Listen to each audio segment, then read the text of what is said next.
Hi friends, ஐநார் துணையில் நாளைக்கு என்ன நடக்க போகுதுன்னு பார்க்கலாம். வாங்க வீடியோக்குள்ளே போகலாம். நம்ம சேனல் சப்ஸ்கிரைப் பண்ணாதவங்க சப்ஸ்கிரைப் பண்ணிக்கோங்க. வேலை கிடைச்ச சந்தோஷத்தில் சேரனுக்கு ஸ்வீட் வாங்கி கொண்டுட்டு போகணும் அப்படின்னு நிலா சொன்னதுனால சோழனும் நிலாவும் சேரனுக்கு ஸ்வீட் கொடுக்குறப்போ நம்ம சந்தா வர்றாங்க. அனீஷோட தங்கச்சி. அவங்க யார் என்ன அப்படின்னு கேட்குறாங்க. அவங்க வந்தது.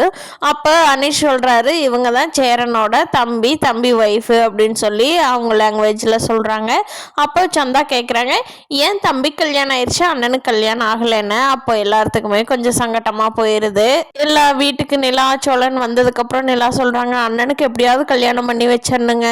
பாத்தீங்களா, சந்தா கூட கேட்குறாங்க, ஏன் அண்ணன் இருக்கிறப்போ தம்பி கல்யாணம் பண்ணீங்கன்னு. அப்போ அண்ணனோட முகம் எப்படி வாடி போயிடுச்சு தெரியுமா, அதை நான் கவனிச்சேன் அப்படின்னு சொல்லி நிலா சொல்கிறாங்க. சோழனும், கண்டிப்பாங்க, நம்ம அண்ணனுக்கு கூடி சீக்கிரம் கல்யாணம் பண்ணி வைக்கணும் அப்படிங்கிறாங்க.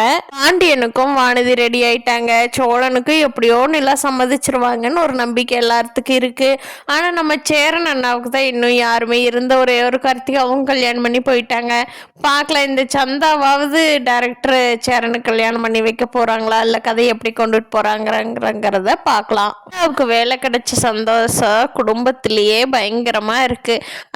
ஒரு அடுத்த லெவல் எக்ஸ்ட்ரீமா போய் சோழனோட அப்போ பட்டாசு வெடிச்சு கொண்டாடுறாரு. ஏன் மருமக வேலைக்கு போறான்னு சொல்லி இதை கார்த்திகோட அம்மா அப்பாவுக்கெல்லாம் வந்து வேடிக்கை பார்க்குறாங்க. என்னடா இது, இந்த குடும்பத்தில் இவ்வளோ சந்தோஷமா இருக்குதே அப்படின்னு சொல்லி.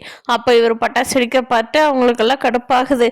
இந்த பொண்ணு நம்ம பொண்ணோட வாழ்க்கையே கெடுக்க பார்த்தவ, இவளுக்கு வேலை கிடைச்சி இன்னும் இந்த வீட்டில் தான் இருக்கிறான் பாரு அப்படின்னு பார்த்துட்டு இருக்காங்க. பார்க்கலாம் ஃப்ரெண்ட்ஸ், நிலா வேலைக்கு போய் எல்லாரும் சம்பாரிச்சு இந்த வீட்டை பெரிய வீட்டாக கட்டி எல்லாரும் சந்தோஷமா வாழ போறாங்களா, இல்லை அவங்க வாழ்க்கையில் அடுத்து என்னென்ன நடக்க போகுதுங்கிறத இனி வரப்போகிற எபிசோட்ல பார்க்கலாம். இந்த வீடியோ பிடிச்சிருந்தா லைக் பண்ணிக்கோங்க. நீங்கள் என்ன நினைக்கிறீங்கன்னு கீழே கமெண்ட் பண்ணுங்க. தேங்க்யூ.